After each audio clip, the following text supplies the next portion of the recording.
What's up, guys? Long time no see. My fault.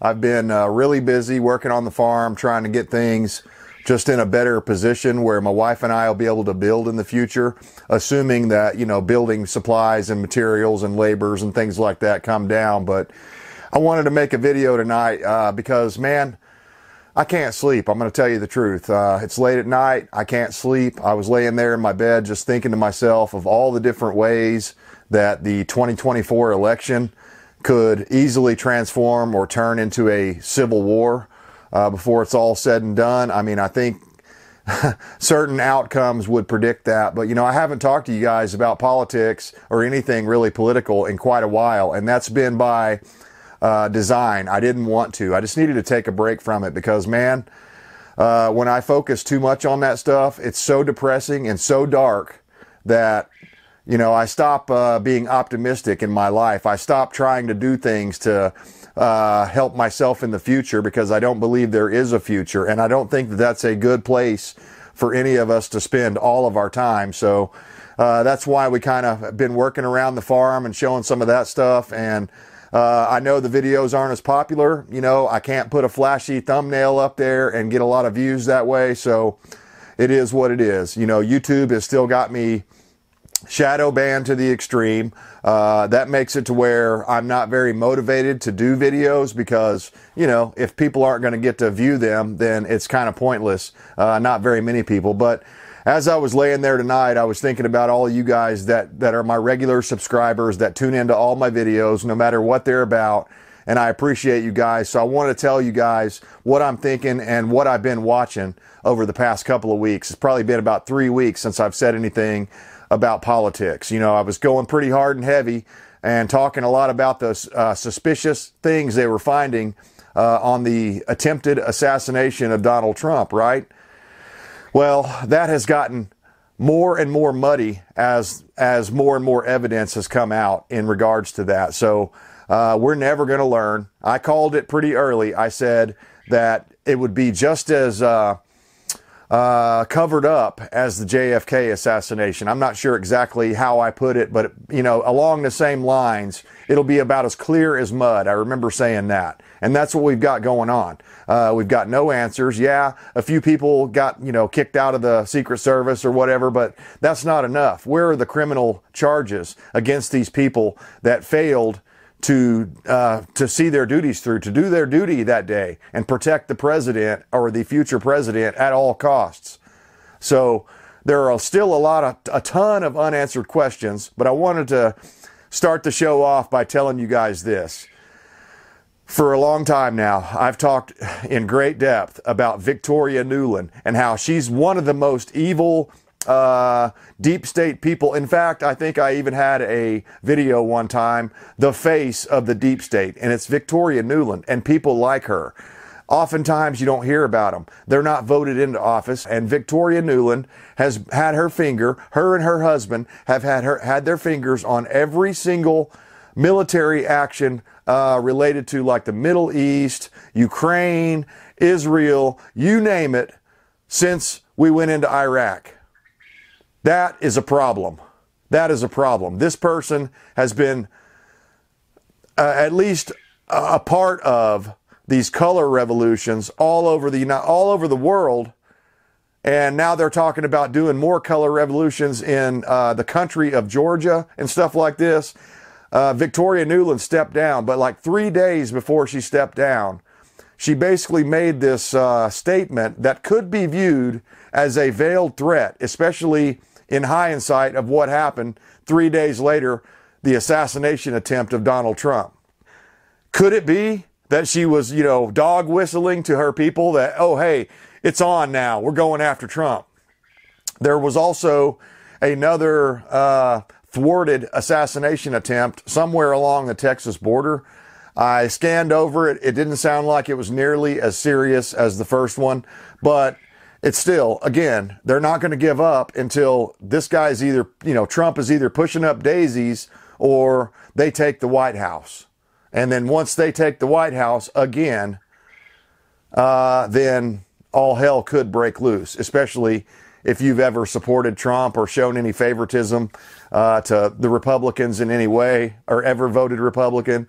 If Commie Kamala gets in there,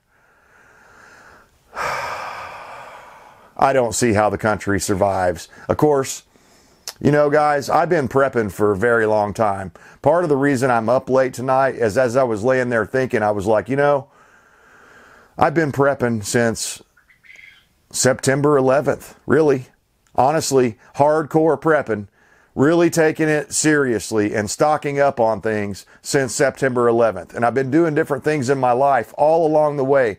Many of those things I never even tell you guys about because I'm just not that open about every little thing, or I think it might bore you or whatever. So I don't want to tell you about all these little details. But my point is, we've come a long way. My wife and I have a great stockpile of canned foods and you know, different things, medicines and firepower and everything we think we might need. But as I was laying there thinking about what could happen after the election in November, I was thinking, it's not enough. It's never enough. It's never enough. Unless you're 100% self-reliant and you're making everything you need on your farm or whatever that you consume, which is impossible. I mean, it's practically impossible, at least if you want to maintain a modern lifestyle. So we have to reach compromises and try to be as self-reliant as we can. You know, my wife and I, we've brought in rabbits and quail and chickens to help to offset the grocery bills and to give us fresh, clean food that we grew ourselves. The point I'm trying to make is even all of the steps that we've made since September 11th, 2001, I still lay there at night thinking, I don't have enough. I haven't done enough. And what really scares me is that if I'm thinking that, what are these other people thinking that don't have anything, that are living hand to mouth, paycheck to paycheck, and just barely buying enough groceries to keep their, you know, their family fed on a nightly basis? They're not putting anything away. What is going to happen to all of them when it does finally come crashing down? And I'll just say something right now.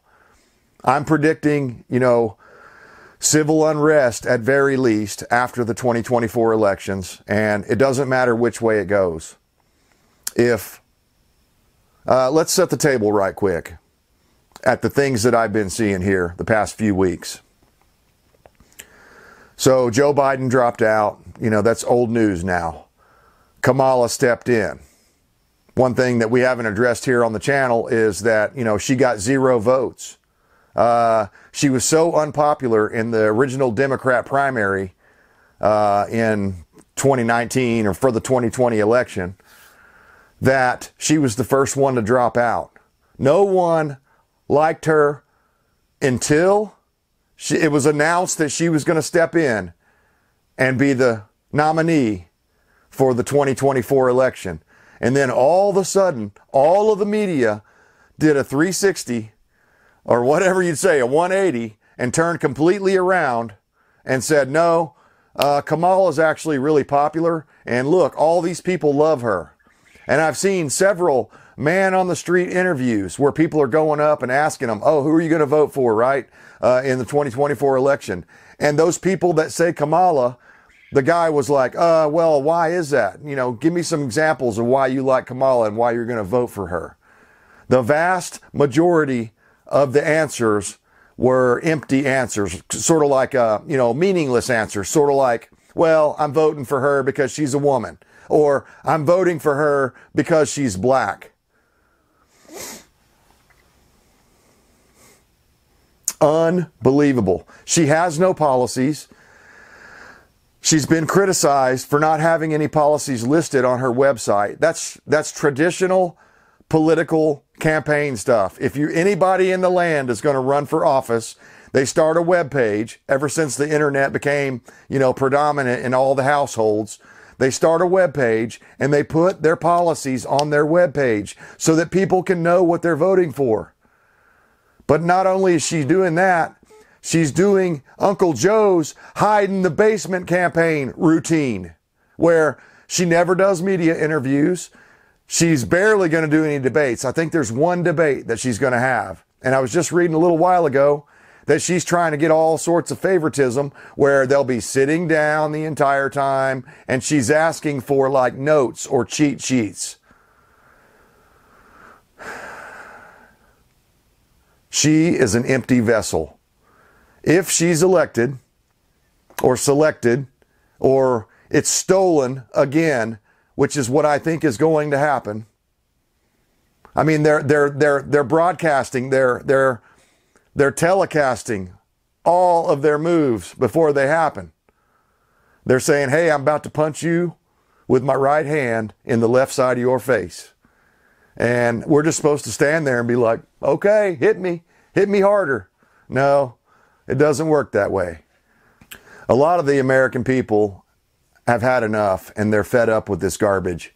And I can't believe that we've put up with as much as we have and it's gotten to this point, but I can just feel it.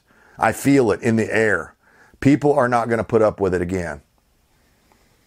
They say, you know, January 6th was the worst insurrection, the worst thing that's happened to the United States since 9/11 and Pearl Harbor combined, or some crazy shit like that. They were saying all kinds of crazy stuff after January 6th. But that's not an insurrection. A real insurrection, those people would have all been armed. And I'm not saying that should have happened. I don't know. Maybe it should have. Maybe it shouldn't have.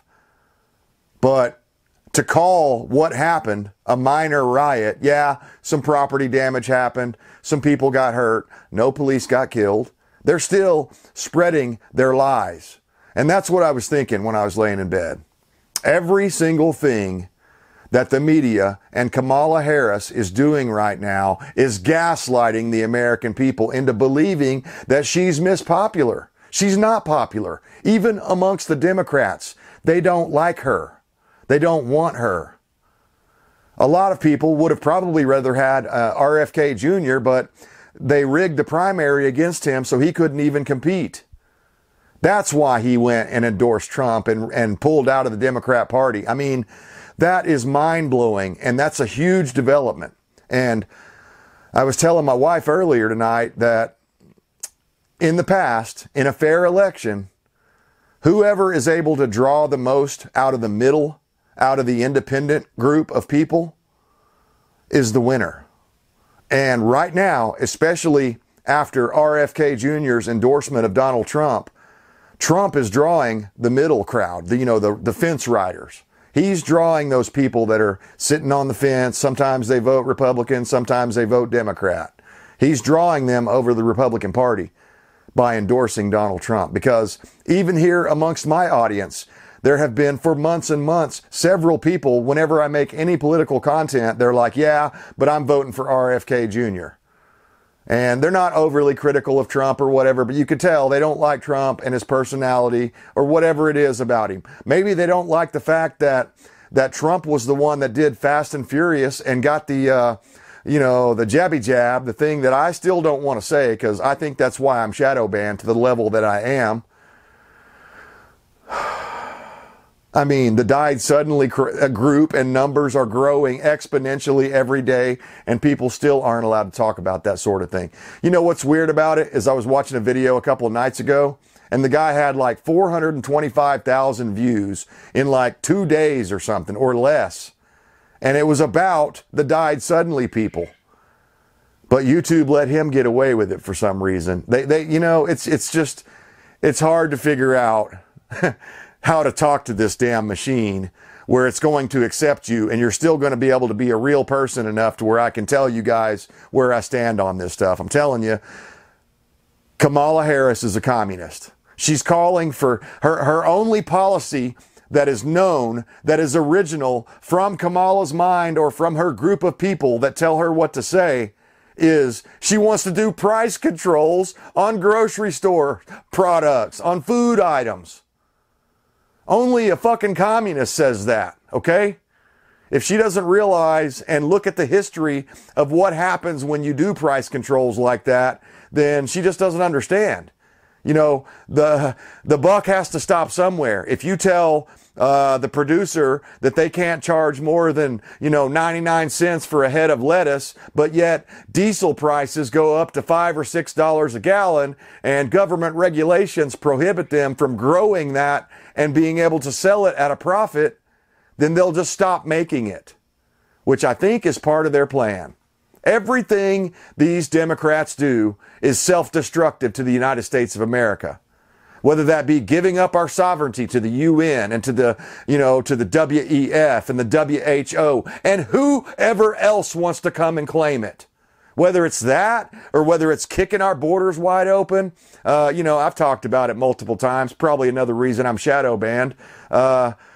The UN's plan called replacement migration is in full effect in Western countries only. Western countries only. And if you're a Christian nation, especially there. So where are they moving all these people? These poor refugees that suddenly, it's climate change refugees now. It's not just war and, it's economic refugees. See, that doesn't meet the criteria to come to the United States. But they don't care because they're potentially going to vote for Democrats and for socialism and for communism more likely than the patriotic Americans that were raised on red, white, and blue and, Ben Franklin, Thomas Jefferson, George Washington, you name it. Those people that know the history of the United States, know the Bill of Rights, that know the Constitution, they don't want them to have a voice. And so by importing millions and millions and millions and tens of millions of illegals that do not share our interests, they diminish our voices. That's what the whole plan is, guys. There it is. It's called UN replacement migration. Go look it up. I'm not making it up. It's not conspiracy theory. It's their fucking plan. They wrote it down on their website for all to see and all to read. And anyone that has eyes to see and ears to hear can absorb that easily. You don't have to believe me. Go check it out. I wouldn't lie to you about something like that or anything else. It doesn't benefit me to lie to anyone. So, guys, we're in a hell of a lot of trouble. I routinely wake up in the middle of the night and I know that I haven't done enough. I know I haven't. Even though, again, we've been working double time on this stuff since 2001. And what it comes down to is my farm is not set up. It's just not there. And I may not get there before the collapse, especially if the collapse happens quickly after 2024. So let me tell you a couple of the possibilities that I've been seeing in my mind, scenarios that I've been seeing play out in my mind. So, scenario one, it's not a fair election because it won't be a fair election. And 2020 was not the most fair election in human or American history, period. It was one of the most dirty elections that I've ever seen. And they did a gaslighting cover-up campaign that was quite effective because they control the media. People that questioned it were made to be feeling like outcasts and shadow banned and, basically second-class citizens or third class. Kicked to the bottom of the curb. We don't want to hear your voice. You're not allowed to speak anymore. Or at least not on our platform. See? So that's how they get you. Technically, they're not violating your right to freedom of speech. They're violating your right to broadcast your thoughts on their platform. And so that's how they've got you. And they've got all these, all these rules that work to their advantage. 240, Section 240, whatever the hell it is. I don't remember what it is now, but the one that needs to change because these people, when they delete people that have a differing opinion than them, they are acting like publishers because now they're only allowing the viewpoints that they support to be popular. So it's definitely, a lot of things have changed on the internet, and I got to give it to them, man. The Democrats have done a bang-up job of gobbling up damn near every tech company there is. And, you know, bravo. I mean, hats off to them. They saw the writing on the wall before the Republicans even woke up and got out of bed that morning. So they're always about 10 steps ahead of the conservatives and the libertarians and the Republicans. And, you know, I've never quite been able to figure that out, why that is, except for they're all operating on the same Communist Manifesto playbook, you know, the same rules for radicals playbooks. And the Republicans are more all over the place and more independent and free thinkers and stuff. And the Democrats are more like a hive mind. So one possibility is, yes, it will be a dirty election, but they won't be able to cheat enough to beat Donald Trump, and Donald Trump will win. Okay? So that's one possibility. I'm not holding my breath for that because based on what I'm seeing in the media here lately, they're going to gaslight all the way to the White House if they can get away with it. And the people lap this stuff up. They don't question anything. It's a scary time to be alive, to be an American, where you look around and you see everyone on 4th of July celebrating and shooting off fireworks and stuff, and you're like, well, that makes me feel a little better. At least these people, you know, maybe remember that this is Independence Day and, you know, 1776 spirit and all this, but I don't think they do. I think they're mostly like Beavis and Butthead, and they're just like, look at that explosion. That's what we've become as a nation. It's idiocracy on full display. So back to my scenario. Trump wins. You know, I don't think it's going to take very long. I say within a week, if Trump wins, because you know they won't announce the winner on election night, no matter how dominant Trump is on that night or whatever. They're not going to announce the winner. They're going to play it all night like they like to do and wait for the mail-in votes to come in and wait for all the, you know, all the other ballots and whatever different ways they can do things and change the numbers at the last second. All the dead voters, you know, they got to have time to get those ballots into the polls, right? So it won't be that night, but the next day we should know, the next day or two, we should know who the winner is or the projected winner, right? And once that happens, if you thought the liberals screamed at the sky and went nuts and broke into places they shouldn't have broken into and started robbing and what are they, flash mobbing and all that other stuff they do in 2016, you ain't seen nothing yet. They're going to go into full-blown meltdown. Scream at the sky to start with, but then full activation of their brown shirts. That means Antifa, that means BLM, that means, I mean, you name it, our pro-abortion people. They'll bring them all out of the woodworks. All of their special interest groups will come together in one communist army, and they will attack. They'll probably attack the Capitol. They'll probably attack all of the blue cities around the nation like they always do because that's their first move. So, I mean, many places, you know, these big cities, New York City, you know, whatever, all around the country, you know, the big cities, all around, anywhere they have power and dominance and it's Democrat controlled, a blue city, a blue stronghold, they'll be burning them to the ground, which you may not care about, but as a whole, it matters to the United States because it costs us money. There still is some productivity coming out of these places, and we don't want to do that, right? If nothing else, it'll hurt the insurance companies and other organizations, and it may hurt us all because all of their insurance went up so much that they have to charge us more now, right? That's how that crap works. So it's never you get away with stuff scot-free if you just, you know, keep your hands off of it or whatever. It doesn't work that way. It always comes back on us. Just like when they shut down the economy for COVID and said we all had to lock down, remember that? It has repercussions. It caused the economy, not immediately, but eventually to a major downturn, right? But don't worry, Joe Biden created more jobs than anybody else because all those jobs came back under his watch, or a lot of them did. And so he took credit for all those jobs that people were told to stay home under COVID, or because of COVID, and now he gets the credit for it. So my point in all this is everything that the Democrats say and do is gaslighting you. It's a lie.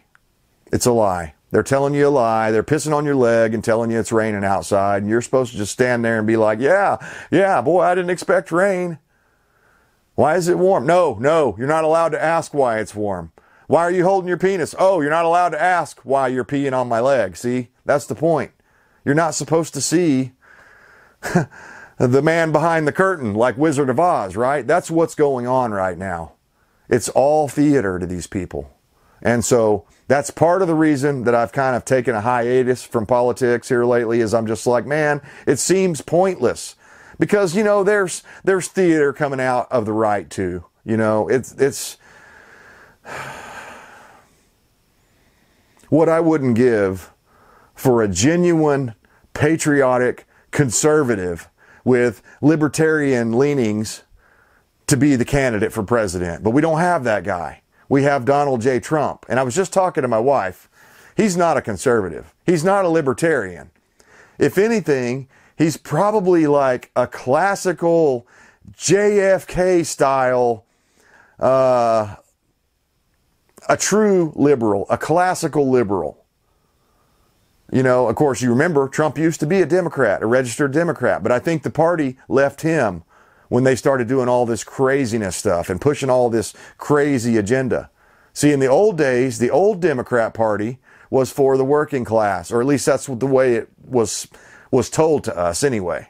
And they still try to play on that, but they're not, man. They're the ones that want to tax you into oblivion and have price controls down at your store that are going to put all of the farmers out of business. All of the corporations are just going to collapse under that kind of pressure. So they're setting us up for failure. Everything they do is designed as a trap to destroy the United States of America. That's it.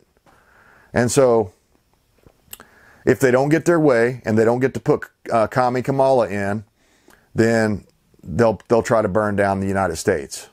They're already doing it, but they'll literally be doing it then. So that's one possibility of civil war. That could eventually metastasize, and you know, enough things go, one side does one thing to the other, and then there's a response and retaliation, and the next thing you know, it escalates into full-blown civil war, a breakup of the constitutional United States of America, and kind of like the Soviet Union did, right? And there's a lot of different ways we could get there. It could be economically over a slow drip, you know, incrementalism. It might not be for another 5 to 10 years. And that's what I wanted to tell you a moment ago, but I keep getting sidetracked because it's late at night and I've got a million thoughts running through my mind. But my wife got tired of me telling her, this is it. From about 2008 till about 2016. I thought for sure the United States and Shtf was going to happen under Barack Hussein Obama. They were their process. I was a news junkie even back then, and I couldn't keep up with all of the crap that they were doing every week that was unconstitutional and just anti-American. Not good for the United States of America, right? And I couldn't keep up with it. That's how much stuff they were doing. And that's how I know Obama is pulling Biden strings, is because it's a very similar objective and agenda, and the pace has been very similar. Not quite to the same level that Obama was able to achieve, but a close second. And the only reason it hasn't been more is because Biden himself wasn't the perfect Manchurian candidate that Obama had hoped him to be. He's just a little bit too far gone, see? That's why they need Kamala. Is she still verbally with it enough that they can tell her to repeat thing and she'll be able to repeat the thing? At least if she has notes to read off of. So if Kamala gets in, that's Barack Obama's 4th term. And that's what's going on, guys. That's what's going on. And we had 1 year of anomaly where they took the boot off of our neck. We had, it was really 4 years, but 1 term with Trump after 2016, where, to be honest with you, I kind of stopped paying as much attention to politics after that, because I breathed a huge sigh of relief, because I knew that the direction in general that the country was going was not straight down the crapper like it was under Barack Hussein Obama. People say Joe Biden's the worst president. No, it's Barack Obama. The worst president, the most damaging president to the United States of America since our inception, man. I mean, it's a pretty big deal. Biden has done, he's a close second. He's done his share. But again, it goes back to Obama, because Biden is an empty suit and Obama's pulling his strings. At least that's what I believe. So the last scenario is Kamala Harris steals the 2024 election exactly the same way that Joe Biden stole the 2020 election. And then the media runs cover and 24/7 gaslighting campaign to trick the American people into believing that she actually won, and there's no legal reason to argue against that, even though they'll be covering up the windows at the vote counting places, the polling places, and they'll be doing all sorts of nefarious, dirty looking stuff. There'll be late night water leaks and pipe breaks that, turned out that never actually happened. There'll be drop boxes. There'll be 2,000 mules. There'll be every single thing and all the crazy stuff. Did you hear earlier today, Greg Abbott took 1 million fraudulent, or whatever they called them, voters off of the rolls. 500,000 of them were dead, but they were still registered to vote. What party do you think they were registered to? Yeah, you know it. You know which party. You know why it is that the Democrats they'll fight as hard as they can to keep people from being able to require ID to vote. They'll say it's racism and all this stuff. But then at Kamala's DNC convention, in her speech, they'll make you show your ID to get in the door. And somehow that's not racism, see? It's only racism when the Republicans ask for it. Unbelievable gaslighting that's going on in this country. It makes it hard to even know what to believe. So I'm glad you guys have tuned in this long. I'm going to get to the meat of the matter here. What could happen when Kamala Harris, this is what I think is the most potential, this scenario has the most potential to be the one that happens, because we've already seen it before. History repeats itself, or at least it rhymes. So let's say they do the same thing. We go to bed on election night. Looks like Trump's going to win. Everybody breathes a big sigh of relief, and they're like, okay, man, maybe we can get this thing turned around. We can get the economy turned back on, get these energy prices down, get the fuel prices down. Automatically, the grocery prices will come down, the inflation, all this other stuff, because fuel prices and energy prices have come down. It's so simple, a child could understand it. But the Democrats, and they know it too. They know it. They know what they're doing is destroying the country. They just don't ever admit it. Unbelievable. So anyway, back to the scenario. You go to bed, looks like Trump's going to win. Everything's looking good. You wake up the next morning. Oh my God, they found all the hidden ballots, that just the amount they needed to push Kamala into the White House. And she's going to be elected. And Trump's throwing a fit. He's saying, no, man, they cheated. Look, they cheated. Look at these machines. And Sidney Powell comes out, talks about what did she say? Released the Kraken last time. This time it'll have to be something different, whatever. It'll be similar, but different. It'll be all the same stuff that we've already seen playing over again. And the American people will be sitting there with their jaws open going, how can this happen again? And then, I don't know what the American people will do. If they steal it 2 times in a row, I think this is the death knell. The country can't take 2 terms in a row of Barack Obama's policies continuing to erode the foundational principles of our country. So we're not going to make it through it, is what I'm saying. And so I think a lot of people may wake up to that reality, and they may be like, well, look, you know, I did have a business. I did have a mansion. I did have a nice car. I did have, you know, what, all these things. And they're taking them away from me one by one through incrementalism and through taxation, which is theft. And they're overtaxing me, and capital gains tax here and this, that, whatever. Tax you 6 ways to Sunday and then want to tax the tax. It's just, nothing they do would surprise me. They're going to have to do something to generate the money to pay for all their communist and socialist programs, right? So the American person, the American voter that feels betrayed yet again and sees that the Supreme Court will do the same thing they did last time. They'll be too chicken shit to actually take any of the cases because they don't want to be the ones to cause a civil war. Because that's how close we were, and we are, and we remain, and we will be after 2024 to a civil war. I mean, it's close, man. It's a thread or thin ice or whatever scenario or analogy you want to look at. That's what's going on, guys.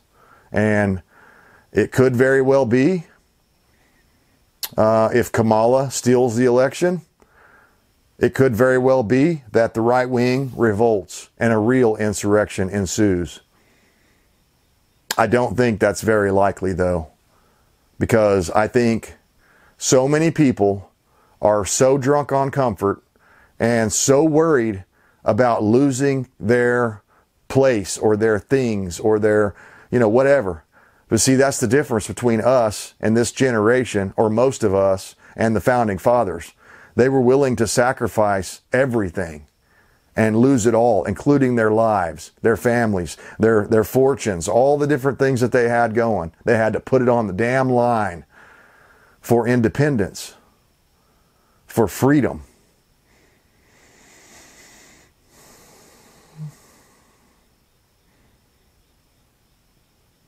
That stuff means a lot to me still, and I'm sure it does to you if you're still tuned into this video.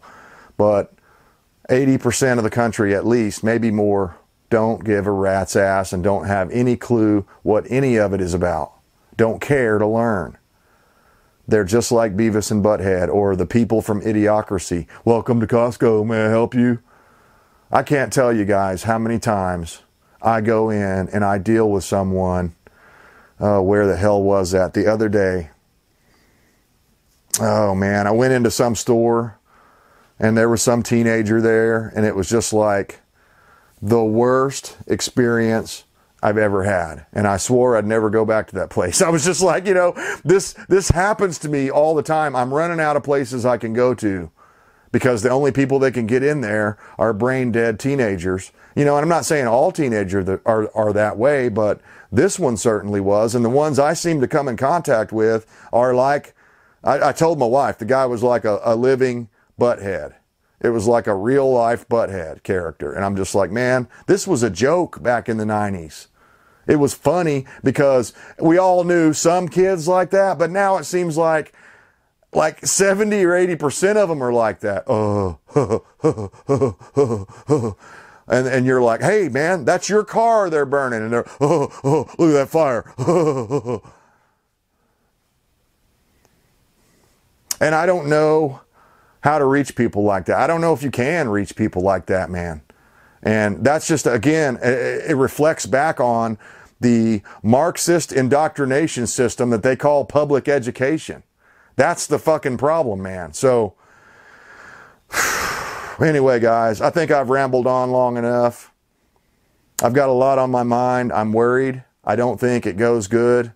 Whichever outcome happens, whether it's stolen again or whether Trump actually wins, I just don't see. They've done so much damage that I'm not sure even Trump can go in there. Even if he was perfect and went in there and did a perfect thing and made every move as a conservative and did all the right things, even if he does all those things, so much damage has been done that I'm not sure we'll ever recover.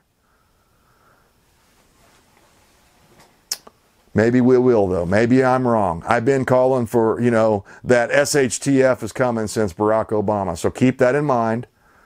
I've been wrong a lot. Maybe it won't ever come. And that's why I keep saying I'm losing faith in the American people having that revolutionary spirit. I think it's dead. At least, maybe it's not dead, but it seems like only 2 or 3%, which oddly enough, they claim were the numbers of people that actually fought in the American Revolution. It was only 2 or 3%. It wasn't everybody. So maybe that's, you know, maybe the founding fathers were feeling the same way we're feeling right now before everything went down. Maybe they went to the pub and because that's where they met and talked and stuff. Maybe they went to the pub and there was some guy over there that was just like a, you know, a 1700s butthead. And they're like, oh shit, I can't talk to this guy. He's fucking brain dead. But we let them vote. We let brain dead people vote. They're going to let illegals vote. That's why I'm worried. Guys, let me know what you think is going to happen down in the comments. I have no clue. I have no clue. But it feels like we're closer to the point of no return than we've ever been. And that saddens me to even think that way. I suggest don't give up. Don't take my words of, don't take my discouraging tone to mean you should give up. It means you should double down. That's what I'm going to try to do. We're going to try to redouble our efforts around here and do more to bring in more canned food, more fresh stuff, you know, get more crops going. Of course, a little late for that, but, you know, just do better on the garden next year. You know, maybe bring some different varieties of animals in, learn and learn and learn more and more and more while the internet's up. That could be the October surprise. Maybe they do a cyber polygon, whatever. Klaus Schwab comes in at the last minute, the evil supervillain, and launches his cyber polygon, and it just takes out the entire world, Western world's internet.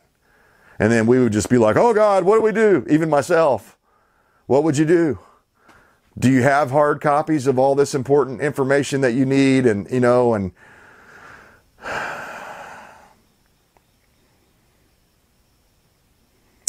we're so dependent, all of us are so dependent on the system that when it does collapse,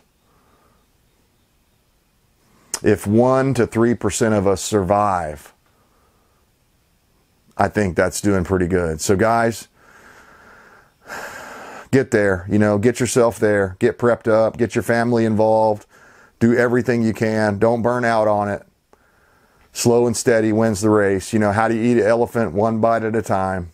You know, don't think you have to do it all at once. Go out and get a little bit here, a little bit there as you can afford it, because I think you're going to need it. I think bad times are coming. I mean, you just can't go on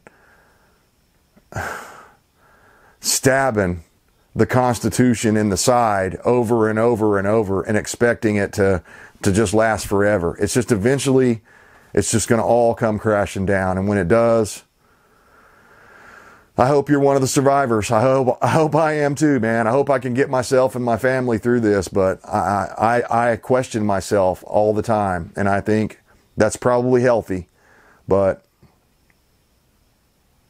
it does have me worried. So guys, I appreciate you tuning in. Let me know what you're thinking about down in the comments. What are you prepping for? Am I totally way off base? Is none of this stuff going to happen?